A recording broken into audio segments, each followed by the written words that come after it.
Line TV big ನ್ಯೂಸ್ಗೆ ಸ್ವಾಗತ. ನಾನು ಸೀಮಾ ಬಂಗಾರಪ್ಪ. ನಾನು ಇದ್ರೆ ಮಾತ್ರ ಕಾಂಗ್ರೆಸ್, ನಾನು ಇಲ್ಲ ಅಂದ್ರೆ ಕಾಂಗ್ರೆಸ್ ಇಲ್ಲ ಎನ್ನುವ ಮೂಲಕ ಸಿಎಂ ಸಿದ್ದರಾಮಯ್ಯ ಸ್ಥಾನ ಬಿಟ್ಟುಕೊಡದಿರಲು ಹೊಸ ಅಸ್ತ್ರ ಪ್ರಯೋಗ ಮಾಡುತ್ತಿದ್ದಾರೆಂದು ಕುಮಾರಸ್ವಾಮಿ ತಿಳಿಸಿದ್ದಾರೆ. ಸಿದ್ದರಾಮಯ್ಯನವರು ಕುರ್ಚಿ ಬಿಟ್ಟುಕೊಡುವ ಜಾಯಮಾನದವರಲ್ಲ. ಸಿದ್ದರಾಮಯ್ಯ ಅಧಿಕಾರ ಬಿಟ್ಟುಕೊಡಲ್ಲ, ಕುರ್ಚಿ ಬಿಡುವುದು ಅವರ ಜಾಯಮಾನದಲ್ಲೇ ಇಲ್ಲ ಎಂದು ಕೇಂದ್ರ ಸಚಿವ ಎಚ್.ಡಿ. ಕುಮಾರಸ್ವಾಮಿ ಟೀಕಿಸಿದ್ದಾರೆ. ಬೆಂಗಳೂರಿನಲ್ಲಿ ಈ ಬಗ್ಗೆ ಮಾತನಾಡಿದ ಅವರು, ನಮ್ಮ ಪಕ್ಷದಲ್ಲೇ ಇದ್ರಲ್ಲ, ನೋಡಿದ್ದೇನೆ. ನಾನು ರಾಜ್ಯದ ಜನತೆ ಸೇವೆ ಮಾಡಲ್ಲ, ಅಹಿಂದ ಜನರಿಗಾಗಿ ಕೆಲಸ ಮಾಡಲು ಇವರು ಅಧಿಕಾರಕ್ಕೆ ಬಂದಿಲ್ಲ. ಅವರಿಗೆ ವೈಯಕ್ತಿಕ ಅಧಿಕಾರವೇ ಮುಖ್ಯ.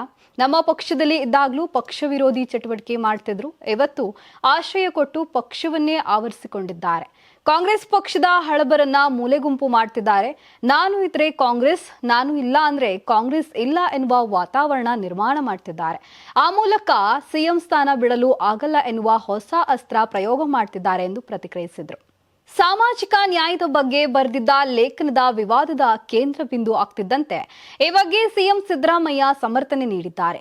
ಸಾಮಾಜಿಕ ದಿನದ ಆಚರಣೆ ಅಂಗವಾಗಿ ನಾನು ಪತ್ರಿಕೆಗೆ ಬರೆದ ಲೇಖನ ರಾಜಕೀಯ ವಲಯದಲ್ಲಿ ಚರ್ಚೆಗೆ ಒಳಗಾಗಿದೆ. ನೀರು ನಿಂತಲ್ಲಿಯೇ ನಿಂತು ಮುಡುಗಟ್ಟಿ ಹೋದ್ರೆ ಕೆಸರಾಗುತ್ತದೆ, ಹರಿಯುತ್ತಿದ್ರೆ ಅದು ತಿಳಿಯಾಗ್ತಾ ಹೋಗುತ್ತೆ ಎಂದಿದ್ದಾರೆ. ತಮ್ಮ ಲೇಖನದ ಬಗ್ಗೆ ಟೀಕೆ ಮಾಡಿದ್ದ ಕೇಂದ್ರ ಸಚಿವ ಎಚ್.ಡಿ. ಕುಮಾರಸ್ವಾಮಿಗೂ ತಿರುಗೇಟು ನೀಡಿರುವ ಸಿದ್ದರಾಮಯ್ಯ, ಪಟ್ಟಭದ್ರ ಹಿತಾಸಕ್ತಿಗಳ ವಿರುದ್ಧ ಚಲನಶೀಲ ಸಮಾಜದ ಅಗತ್ಯವಿದೆ. ಎಚ್.ಡಿ. ದೇವೇಗೌಡರು, ಎಚ್.ಡಿ. ಕುಮಾರಸ್ವಾಮಿ ಸ್ವಜಾತಿ ವಿರೋಧಿಗಳು ಮತ್ತು ಕುಟುಂಬವಾದಿಗಳು. ಸ್ವಾರ್ಥಕ್ಕಾಗಿ ತಮ್ಮ ಜಾತಿಯ ನಾಯಕರು ಬೆಳೆದಂತೆ ಅವರು ತುಳಿತಿದ್ದಾರೆ ಎಂದು ಆರೋಪಿಸಿದ್ದಾರೆ. ಅಲ್ಲದೆ ಜೆಡಿಎಸ್ ಬಿಟ್ಟು ಒಕ್ಕಲಿಗ ನಾಯಕರ ಪಟ್ಟಿಯನ್ನು ಸಿಎಂ ಬಿಡುಗಡೆ ಮಾಡಿದ್ದಾರೆ. ಒಕ್ಕಲಿಗ ನಾಯಕರನ್ನ ಗುರುತಿಸಿ ಬೆಳೆಸಿದ್ದು ಕೇವಲ ಕಾಂಗ್ರೆಸ್ ಮಾತ್ರ. ಡಿಕೆಶಿ ಸೇರಿ ಸಮರ್ಥ ಒಕ್ಕಲಿಗ ನಾಯಕರ ದಂಡೆ ಕಾಂಗ್ರೆಸ್ ಪಕ್ಷದಲ್ಲಿದೆ. ಒಕ್ಕಲಿಗರು ಅಥವಾ ದಲಿತರು ಸಿಎಂ ಆಗೋದು ಕಾಂಗ್ರೆಸ್ನಿಂದ ಮಾತ್ರ. ಜೆಡಿಎಸ್ ಅಥವಾ ಬಿಜೆಪಿಯಲ್ಲಿ ದಲಿತ ಸಿಎಂ ಮಾಡುವ ತಾಕತ್ತಿದೆಯಾ ಎಂದು ಪ್ರಶ್ನೆ ಮಾಡಿದ್ದಾರೆ. ಅಧಿಕಾರಕ್ಕಾಗಿ ಜಾತಿ ಎಳೆದು ತಂದಿಲ್ಲ, 4 ದಶಕದಿಂದ ಸಾಮಾಜಿಕ ನ್ಯಾಯಕ್ಕಾಗಿ ಬದ್ಧನಾಗಿದ್ದೇನೆ ಎಂದು ಹೇಳಿದ್ದಾರೆ.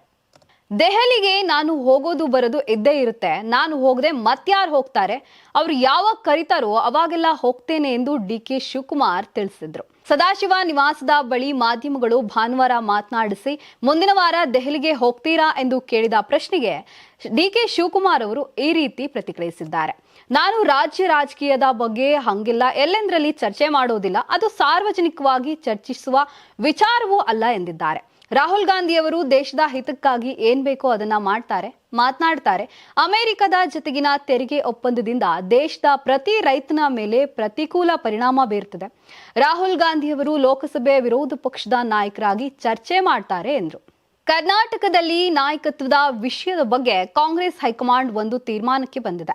ಶೀಘ್ರದಲ್ಲೇ ಆ ನಿರ್ಧಾರವನ್ನ ಬಹಿರಂಗಪಡಿಸಲಿದೆ ಎಂದು ಸತೀಶ್ ಜಾರಕಿಹೊಳಿ ಹೇಳಿದರು. ಶನಿವಾರ ದೆಹಲಿಯಲ್ಲಿ ಎಐಸಿಸಿ ಅಧ್ಯಕ್ಷ ಮಲ್ಲಿಕಾರ್ಜುನ್ ಖರ್ಗೆ ಅವರನ್ನ ಭೇಟಿಯಾದ ನಂತರ ಜಾರಕಿಹೊಳಿ ಮಾಧ್ಯಮಗಳಿಗೆ ಹೇಳಿಕೆ ನೀಡಿದ್ರು. ಈ ವೇಳೆ ಜಾರಕಿಹೊಳಿ ಅವರೊಂದಿಗೆ ಮುಖ್ಯಮಂತ್ರಿ ಸಿದ್ದರಾಮಯ್ಯ ಅವರ ಸಹಚರರಾದ ಮಾಜಿ ಸಚಿವ ಕೆ.ಎನ್. ರಾಜಣ್ಣ ಮತ್ತು ಇಬ್ಬರು ಕಾಂಗ್ರೆಸ್ ಶಾಸಕರು ಇದ್ರು. ನಾಯಕತ್ವದ ವಿಷಯದ ಬಗ್ಗೆ ಒಂದು ತೀರ್ಮಾನಕ್ಕೆ ಬಂದಿರುವುದಾಗಿ ಮಲ್ಲಿಕಾರ್ಜುನ್ ಖರ್ಗೆ ನಮಗೆ ಹೇಳಿದ್ರು. ಮೊದಲ ಬಾರಿಗೆ ಹೈಕಮಾಂಡ್ ಹೀಗೆ ಹೇಳಿದೆ. ಅವರ ನಿರ್ಧಾರ ಏನು ಎಂಬುದನ್ನ ಕಾದ್ ನೋಡೋಣ ಎಂದಿದ್ರು.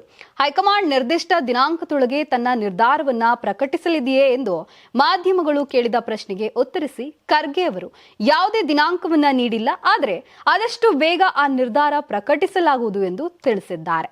ಭಾರತವನ್ನ ನಕ್ಸಲರಿಂದ ಮುಕ್ತಿಗೊಳಿಸಿದ್ರೆ ನುಸುಳುಕೋರರಿಂದಲೂ ಮುಕ್ತವಾಗಿಸಬಹುದು ಎಂದು ಪ್ರತಿಪಾದಿಸಿದ ಕೇಂದ್ರ ಗೃಹ ಸಚಿವ ಅಮಿತ್ ಶಾ, ಮುಂದಿನ 5 ವರ್ಷಗಳಲ್ಲಿ ಅಕ್ರಮ ವಲಸಿಗರನ್ನ ಮತದಾರರ ಪಟ್ಟಿಯಿಂದ ಮಾತ್ರವಲ್ಲದೆ ದೇಶದಿಂದಲೇ ಹೊರಹಾಕಲಾಗುವುದು ಎಂದು ಶನಿವಾರ ಹೇಳಿದ್ದಾರೆ.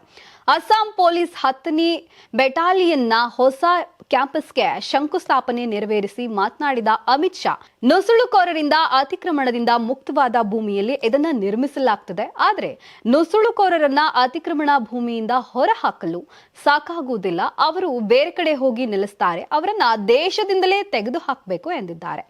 ನುಸುಳುಕೋರರನ್ನ ಹೊರಹಾಕಲು ಕಾಂಗ್ರೆಸ್ ಬದ್ಧವಾಗಿದ್ರೆ ಅದನ್ನ ತನ್ನ ಪ್ರಣಾಳಿಕೆಯಲ್ಲಿ ನಮೂದಿಸಲಿ ಎಂದು ರಾಹುಲ್ ಗಾಂಧಿಗೆ ಸವಾಲು ಹಾಕಿದ ಅಮಿತ್ ಶಾ, ಮುಂದಿನ 5 ವರ್ಷಗಳಲ್ಲಿ ಅಸ್ಸಾಂ ಪೂರ್ವ ಮತ್ತು ಈಶಾನ್ಯ ಭಾರತದ ಕೈಗಾರಿಕಾ ಕೇಂದ್ರವಾಗಲಿದೆ ಎಂದು ಹೇಳಿದರು. ವಿಧಾನಸಭಾ ಚುನಾವಣೆ ಸಮೀಪಿಸುತ್ತಿರುವ ವೇಳೆ ಅಸ್ಸಾಂ ಕಾಂಗ್ರೆಸ್ನ ಮಾಜಿ ಅಧ್ಯಕ್ಷ ಭೂಪೇನ್ ಕುಮಾರ್ ಬೋರಾ ಭಾನುವಾರ ಆಡಳಿತಾರೂಢ ಬಿಜೆಪಿಯನ್ನ ರಾಜ್ಯಾಧ್ಯಕ್ಷ ದಿಲೀಪ್ ಸೈಕಿಯಾ ಅವರ ಸಮ್ಮುಖದಲ್ಲಿ ಸೇರ್ಪಡೆಗೊಂಡರು. ಈ ಸಂದರ್ಭದಲ್ಲಿ ಬಿಜೆಪಿ ಸಂಸದ ಬೈಜಯಂತ್ ಪಾಂಡಾ ಹಾಜರಿದ್ದರು. ಭೂಪೇನ್ ಕುಮಾರ್ ಬೋರಾ ಅವರೊಂದಿಗೆ ಮಾಜಿ ಕಾಂಗ್ರೆಸ್ ಕಾರ್ಯಕರ್ತ ಸಂಜು ಬೋರಾ ಕೂಡ ಕಮಲಪಾಳೆಯನ್ನ ಸೇರಿದ್ರು. ಫೆಬ್ರವರಿ 16ರಂದು ಬೋರಾ ಕಾಂಗ್ರೆಸ್ ಪಕ್ಷದ ರಾಜ್ಯಾಧ್ಯಕ್ಷ ಸ್ಥಾನಕ್ಕೆ ರಾಜೀನಾಮೆ ನೀಡಿದ್ರು. ಆದರೆ ಕಾಂಗ್ರೆಸ್ ಹೈಕಮಾಂಡ್ ರಾಜೀನಾಮೆ ಸ್ವೀಕರಿಸಲಿಲ್ಲ ಮತ್ತು ಹಿರಿಯ ನಾಯಕರು ಬೋರಾ ನಿವಾಸಕ್ಕೆ ಧಾವಿಸಿ ಮನವೊಲಿಸಲು ಪ್ರಯತ್ನಿಸಿದ್ರು. ರಾಹುಲ್ ಗಾಂಧಿ ಕೂಡ ಬೋರಾ ಅವರೊಂದಿಗೆ ಮಾತನಾಡಿದ್ರು. ತಮ್ಮ ನಿರ್ಧಾರವನ್ನ ಮರುಪರಿಶೀಲಿಸಿ ಬೋರಾ ಸಮಯವನ್ನ ಕೇಳಿದ್ರು. ಆದರೆ ಮರುದಿನ ಮುಖ್ಯಮಂತ್ರಿ ಹಿಮಂತ ಬಿಸ್ವಾ ಶರ್ಮಾ ಅವರ ನಿವಾಸಕ್ಕೆ ಹೋಗಿ ಫೆಬ್ರವರಿ 22ರಂದು ಬಿಜೆಪಿಗೆ ಸೇರುವುದಾಗಿ ಘೋಷಿಸಿದ್ರು. 126 ಸದಸ್ಯರ ಅಸ್ಸಾಂ ವಿಧಾನಸಭೆಗೆ ಮಾರ್ಚ್ ಏಪ್ರಿಲ್ನಲ್ಲಿ ಚುನಾವಣೆ ನಡೆಯುವ ನಿರೀಕ್ಷೆ ಇದೆ. ಬೆಕ್ಲು ಶಿವ ಕೊಲೆ ಕೇಸ್ ಪ್ರಕರಣದ ಪ್ರಮುಖ ಆರೋಪಿ ಶಾಸಕ ಬೈರತಿ ಬಸವರಾಜ್ ನ್ಯಾಯಾಂಗ ಬಂಧನಕ್ಕೆ ಒಳಗಾಗಿದ್ದಾರೆ. ಅವರನ್ನ ನಿನ್ನೆ ಪರಪ್ಪನ ಅಗ್ರಹಾರ ಕ್ವಾರಂಟೈನ್ ಜೈಲಿಗೆ ಸೇರಿಸಲಾಗಿದ್ದು ಕಣ್ಣೀರಾಗಿದ್ದಾರೆ. ಅಲ್ಲದೆ ಇಂದು ಜೈಲಧಿಕಾರಿಗಳು ಬೈರತಿ ಬಸವರಾಜ್ಗೆ ವಿಚಾರಣಾಧೀನ ಕೈದಿ ನಂಬರ್ 1864 ನೀಡಿದ್ದಾರೆ. ಫೆಬ್ರವರಿ 26ರವರೆಗೆ ನ್ಯಾಯಾಂಗ ಬಂಧನದಲ್ಲಿ ಇರಿಸಲಾಗಿದೆ ಎಂದು ಜೈಲು ಮೂಲಗಳು ತಿಳಿಸಿವೆ. ಬೈರತಿ ಬಸವರಾಜ್ ಬಿಕ್ಲು ಶಿವ ಕೊಲೆ ಪ್ರಕರಣದಲ್ಲಿ ಪ್ರಮುಖ ಆರೋಪಿಯಾಗಿದ್ದಾರೆ. ಕೊಲೆಯ ನಂತರ ತಪ್ಪಿಸಿಕೊಂಡಿದ್ದ ಅವರನ್ನ ಪೊಲೀಸರು ಬಂಧಿಸಿ ನ್ಯಾಯಾಲಯಕ್ಕೆ ಹಾಜರುಪಡಿಸಿದ್ರು. ನ್ಯಾಯಾಲಯವು ಫೆಬ್ರವರಿ 26ರವರೆಗೆ ನ್ಯಾಯಾಂಗ ಬಂಧನಕ್ಕೆ ಆದೇಶಿಸಿದೆ. ನಿನ್ನೆ ಶಾಸಕ ಬೈರತಿ ಬಸವರಾಜ್ ಅವರನ್ನ ಪರಪ್ಪನ ಅಗ್ರಹಾರ ಕ್ವಾರಂಟೈನ್ ಜೈಲಿಗೆ ಸೇರಿಸಲಾಗಿದೆ. ಜೈಲಿನಲ್ಲಿ ಅವರಿದೀಗ 1864 ಜೈಲಿನ ಒಂದು ನಂಬರ್ ಅನ್ನ ನೀಡಲಾಗಿದೆ. ಇದು ವಿಚಾರಣಾಧೀನ ಕೈದಿಗಳಿಗೆ ನೀಡುವ ಅಧಿಕೃತ ಗುರುತು ಸಂಖ್ಯೆಯಾಗಿದೆ. ಇದನ್ನ ಕಂಡು ಬೈರತಿ ಬಸವರಾಜ್ ಜೈಲಿನಲ್ಲಿ ಕಣ್ಣೀರಿಟ್ಟಿದ್ದಾರೆ. ಇದಿಷ್ಟು ಈ ದಿನದ ಲೈನ್ ಟಿವಿ ಬಿಗ್ ನ್ಯೂಸ್ ಆಗಿತ್ತು. ನೋಡ್ತಾ ಇರಿ ಲೈನ್ ಟಿವಿ.